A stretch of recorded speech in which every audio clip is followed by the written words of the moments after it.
अभी सुन रहे हैं हमारा वाल प्रभात। प्रभात खबर का है। दिन है रविवार, तारीख है 9 अप्रैल 2023। International day of human space flight.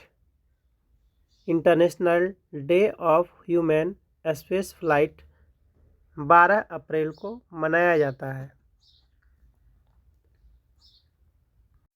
अभी सुन रहे हैं कवर स्टोरी विवेकानंद सिंह का। हर वर्ष 12 अप्रैल को मानव के अंतरिक्ष में पहली उड़ान के दिवस के रूप में याद किया जाता है। हर वर्ष 12 अप्रैल को मानव के अंतरिक्ष में पहली उड़ान के दिवस के रूप में याद किया जाता है। दरअसल 12 अप्रैल 1961 को सोवियत रूस के अंतरिक्ष यात्री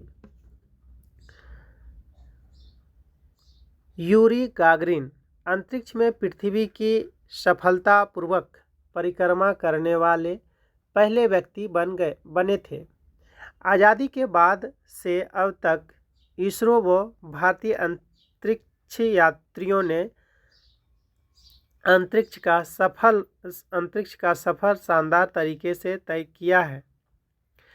इस मामले में भारतीय मूल की महिला अंतरिक्ष यात्री कहीं आगे रही है। बीते कुछ वर्षों से इसरो अपने पहले मानव मिशन गगनयान को अंतरिक्ष में भेजने की तैयारी में जुटा है। इस मौके पर अंतरिक्ष में अब तक गए भारतीय व भारतीय मूल के अंतरिक्ष यात्रियों के बारे में जानो। अंतरिक्ष की उड़ान भरने वाले भारतीय। अपने देश में अंतरिक्ष अनुसंधान संबंधी गतिविधियों की शुरुआत वर्ष 1960 के दशक में शुरू हो गई थी। भारतीय अंतरिक्ष कार्यक्रम के जनक विक्रम साराभाई ने देश के सक्षम और उत्कृष्ट वैज्ञानिकों, मानव विज्ञानों, विचारकों और समाज विज्ञानों को मिलाकर भारतीय अंतरिक्ष कार्यक्रम का नेतृत्व करने के लिए एक दल गठित किया। यहीं से भारतीय अंतरिक्ष कार्यक्रम का सफर शुरू हो गया। वर्ष 1969 में भारतीय अंतरिक्ष अनुसंधान संगठन इसरो की नींव रखी गई। इसके 15 वर्ष बाद सोवियत संघ के सहयोग से वर्ष 1984 में राकेश शर्मा अंतरिक्ष की यात्रा करने वाले पहले भारतीय बने। तब से अब तक 4 भारतीय अंतरिक्ष के सफर पर जा चुके हैं। राकेश शर्मा जन्मस्थान पटियाला। राकेश शर्मा को देश का पहला अंतरिक्ष यात्री बनने का गौरव हासिल है। वह 3 अप्रैल 1984 को सोवियत संघ के अंतरिक्ष यान सोयूज T-11 से अंतरिक्ष के लिए रवाना हुए थे। 7 दिन 21 घंटे और 40 मिनट स्पेस स्टेशन सेल्यूट 7 में बिताने के बाद वह धरती पर लौट आए थे। राकेश का जन्म पंजाब के पटियाला में 13 जनवरी 1949 को हुआ था। अंतरिक्ष यात्रा के लिए राकेश शर्मा के साथ एक अन्य भारतीय रवीश मल्होत्रा का भी चुनाव हुआ था। दोनों एयरफोर्स के जांबाज और अनुभवी पायलट थे। हालांकि ट्रेनिंग के बाद अंतरिक्ष की उड़ान भरने के लिए राकेश शर्मा का चुनाव किया गया। अंतरिक्ष यात्रा से पहले उन्होंने मॉस्को में 2 वर्ष तक ट्रेनिंग की। मॉस्को की यूरी गागरिन अंतरिक्ष केंद्र में उनकी ट्रेनिंग हुई। उन्होंने रूस के 2 अंतरिक्ष यात्रियों के साथ अंतरिक्ष यात्रा की पूरी की थी। अब है कल्पना चावला जन्मस्थान करनाल। अंतरिक्ष में जाने वाली भारतीय मूल की पहली महिला के रूप में कल्पना चावला का अपने देश के इतिहास में एक विशिष्ट स्थान है। 19 नवंबर 1997 को नासा द्वारा भेजे गए अंतरिक्ष मिशन में कल्पना चावला 6 अंतरिक्ष यात्रियों के एक दल का हिस्सा थी। अंतरिक्ष शटल कोलंबिया की उड़ान STS-97 से अंतरिक्ष की यात्रा करके कल्पना ने अपने नाम का डंका बजाया। 16 जनवरी 2003 को कल्पना चावला कोलंबिया के STS-107 के जरिए दूसरी अंतरिक्ष यात्रा पर निकली, लेकिन इस मिशन के दौरान दुर्घटनाग्रस्त होने के कारण कल्पना चावला की मृत्यु हो गई। कल्पना चावला का जन्म 17 मार्च 1962 को हरियाणा के करनाल में हुआ था। वह पंजाब से इंजीनियरिंग के बाद अमेरिका चली गई थी। सुनीता विलियम्स, जन्मस्थान ओहियो। सुनीता विलियम्स अमेरिकी अंतरिक्ष एजेंसी नासा के जरिए अंतरिक्ष में जाने वाली भारतीय मूल की दूसरी महिला हैं। सुनीता विलियम्स ने एक अंतरिक्ष यात्री के रूप में उन्हें 195 दिनों तक अंतरिक्ष में रहने का विश्व कीर्तिमान स्थापित किया है। सुनीता के पिता दीपक पांड्या मूलतः गुजरात के अहमदाबाद के रहने वाले थे। सुनीता के पिता वर्ष 1958 के अहमदाबाद से अमेरिका के बोस्टन में जाकर वहीं बस गए थे। सुनीता के पिता अमेरिका में डॉक्टर थे। सुनीता का जन्म 19 सितंबर 1965 को अमेरिका के ओहियो राज्य में यूक्लिड नगर यानी क्वीलैंड में हुआ था। सुनीता ने मैसाचुसेट्स से हाई स्कूल पास करने के बाद वर्ष 1987 में संयुक्त राष्ट्र की नौसैनिक अकादमी से फिजिकल साइंस में ग्रेजुएशन किया। इसके बाद 1995 में फ्लोरिडा इंस्टीट्यूट ऑफ टेक्नोलॉजी से इंजीनियरिंग मैनेजमेंट में MS किया। वर्ष 2006 में सुनीता विलियम्स ने पहली बार अंतरिक्ष की उड़ान भरी। खास बात है कि 2 अंतरिक्ष मिशनों का अनुभव रखने वाली सुनीता पहली महिला है जिन्होंने 50 घंटे तक स्पेस वॉक करने का रिकॉर्ड भी अपने नाम किया है। वह वॉक स्पेस शटल के बाहरी स्पेस में था। सुनीता विभिन्न अभियानों के कुल 321 दिन, 17 घंटे और 15 मिनट अंतरिक्ष में रही। सुनीता विलियम्स की उपलब्धियों को सम्मान देते हुए भारत सरकार ने वर्ष 2008 में पद्म भूषण से सम्मानित किया था। अगला है शिरीषा बांदला, जन्मस्थान गुंटूर। भारत में जन्मी अंतरिक्ष यात्री शिरीषा बांदला वर्जिन गैलेक्टिक कंपनी के BSS यूनिटी स्पेसशिप पर अंतरिक्ष गए 6 व्यक्तियों के एक चालक दल का हिस्सा थी। वर्जिन गैलेक्टिक एक ब्रिटिश अमेरिकी स्पेस फ्लाइट कंपनी है। धरती से अंतरिक्ष तक और फिर वापसी का यह सफ़र 70 मिनट का रहा। हालांकि शिरीषा की यह उड़ान कल्पना चावला और सुनीता विलियम्स के अंतरिक्ष मिशन से कुछ अलग थी। अन्य रोचक बातें। संयुक्त राष्ट्र महासभा ने 12 अप्रैल 2011 को मानव अंतरिक्ष उड़ान का अंतर्राष्ट्रीय दिवस मनाने के लिए एक प्रस्ताव पारित किया था। इस दिन को मनाने का उद्देश्य अंतरिक्ष के योगदान की पुष्टि करना है। वर्ष 1984 में अगर राकेश शर्मा अंतरिक्ष में नहीं जाते तो रवीश मल्होत्रा उनकी जगह अंतरिक्ष यात्रा करते। रवीश इस मिशन के लिए बैकअप एस्ट्रोनॉट थे। भारतीय मूल की डॉक्टर स्वाति मोहन अमेरिका स्थित नासा में एरोस्पेस इंजीनियर हैं। वर्ष 2020 में नासा के मंगल मिशन को कामयाब बनाने में स्वाति की भूमिका काफ़ी अहम रही। भारत ने केवल एक भारत ने केरल के एक अनजान से गांव थुम्बा में 21 नवंबर 1963 को अपना पहला साउंडिंग रॉकेट लॉन्च किया था।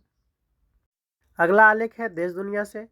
जापानी स्टार्टअप ALE कराएगी कृत्रिम अलकापिंड की वारिस। जापानी स्टार्टअप ALE कराएगी कृत्रिम अलकापिंड की वारिस। पिछले दिनों मिली जानकारी के अनुसार जापानी कंपनी ALE वर्ष 2025 में उपग्रहों का लॉन्च करने की योजना बना रही है, जो स्काई कैनवस नामक कृत्रिम अलका बौछार को प्रेरित करेगा। स्काई कैनवस प्रोजेक्ट का उद्देश्य दुनिया भर के लोगों को दुनिया का पहला मानव निर्मित अलका बौछार को लाइव देखने का अवसर प्रदान करना है। ALE गैस टैंकों की एक दबाव संचालित प्रणाली का उपयोग करने की योजना बना रही है, जिसमें कृत्रिम उल्का बौछार को प्रेरित करने के लिए 8 किलोमीटर प्रति सेकंड की गति से कणों का प्रहार किया जाएगा। इसके लिए एक लघु आकार का अंतरिक्ष यान धात्विक शूटिंग स्टार कणों को पृथ्वी की निचली कक्षा में ले जाएगा। कक्षा में स्थिर हो जाने के बाद इन कणों को छोड़ा जाएगा और 60 से 80 किलोमीटर की ऊंचाई पर वायुमंडल में प्रवेश करने से पहले ग्रह के चारों ओर परिक्रमा करेंगे। यह कंपनी जलवायु परिवर्तन की स्थिति को बेहतर ढंग से समझने में वैज्ञानिकों की मदद करने के लिए मीसोस्फीयर यानी वायुमंडल की तीसरी परत से वायुमंडलीय डेटा एकत्र करने में भी योजना बना रही है।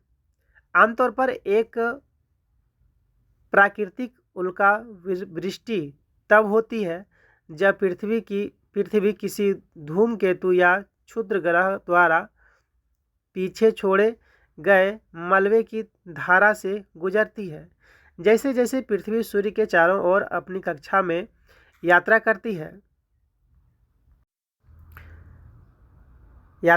है, यह मलबे इन धाराओं का सामना करती है, जो धूल और चट्टानों के छोटे कणों से बनी होती हैं। अगला है अजब गजब, शिखर चंद जैन जी का है। दुनिया के कुछ अनूठे जीव जंतु। बच्चों, कई जीव जंतु देखने में बड़े ही अनूठे होते हैं। इनका हुलिया दूसरे जीवों से मिलता जुलता है। इनका आकार प्रकार और इनकी शारीरिक बनावट भी एकदम अलग और अनूठी होती है। कुछ ऐसे ही जीव जंतुओं के बारे में जानते हैं। ओकापी। अगर घोड़े और जेब्रा का फ्यूजन देखना हो तो तुम ओकापी को देख सकते हो। यह जानवर कुछ जेब्रा जैसा और कुछ घोड़े जैसा दिखता है। इनका वैज्ञानिक नाम ओकापिया जॉनस्टनी है। इसे फॉरेस्ट जिराफ या जेब्रा जिराफ भी कहा जाता है, इसके पैर लंबे और बड़े होते हैं। शरीर का आकार जिराफ जैसा होता है, लेकिन गर्दन उतनी लंबी नहीं होती। यह एक शाकाहारी प्राणी है, घास फूस पत्ते या हरी टहनियाँ खाते हैं। ये मध्य अफ्रीका के जंगलों में पाए जाते हैं। अगला है पांडा चींटी। पांडा जैसी दिखने वाली यह चींटी असल में एक पंखहीन ततैया है। इसका वैज्ञानिक नाम यूस्पेनोलिया मिलिटेसिस है। दरअसल इनके शरीर पर पांडा की तरह का सफ़ेद बाल होते हैं, जिनके कारण इनका लुक ठीक पांडा जैसा ही लगता है। ये चींटियां यानी तेतिया चिली में पाए जाते हैं। ये बहुत बुरी तरह डंक मारते या काटते हैं। अब अगला है अम्बोनिया स्पिनोसा। अम्बोनिया स्पिनोसा यह एक रंग बिरंगा और अद्भुत कीट है। यह अपनी तेज कांटानुमा चोंच से पौधों के तनों को छेद कर उनका रस पीने में माहिर है।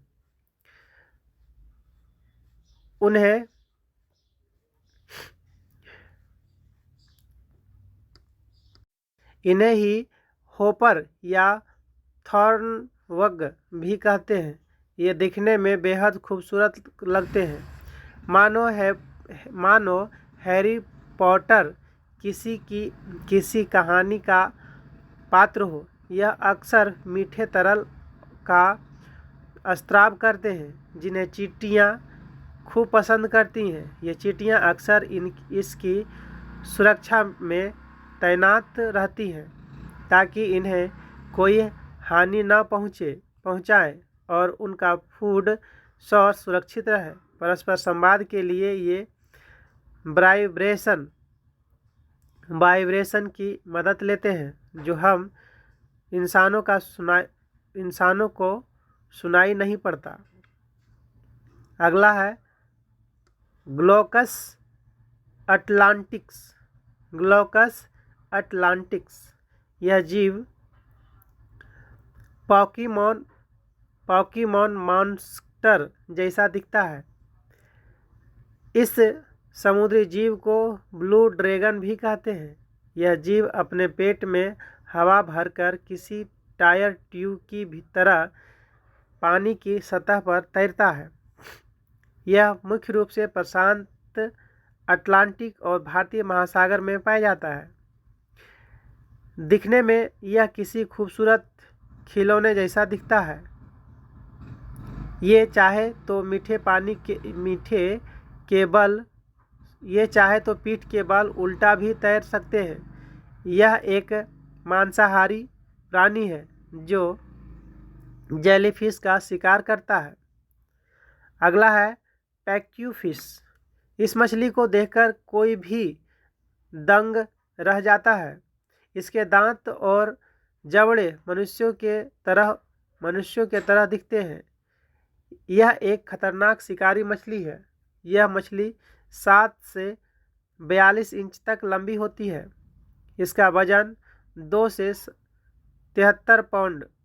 97 पाउंड तक होता है। इसके नाम पैक्यू का अर्थ शीघ्र खाने वाली। यह दिखने में भले ही पिरान्हा की तरह दिखती हो, लेकिन यह उससे पूरी तरह अलग है। अमेरिकी इन्हें खाना बेहद पसंद करते हैं क्योंकि यह एक स्वादिष्ट मछली है। दक्षिणी अमेरिका के रेस्तरां में इनसे तरह तरह की डिश बनाई जाती है। इन मछलियों को नट्स, सीड और फल खाना बेहद पसंद है। इनकी औसत आयु 15 से 25 वर्ष तक होती है।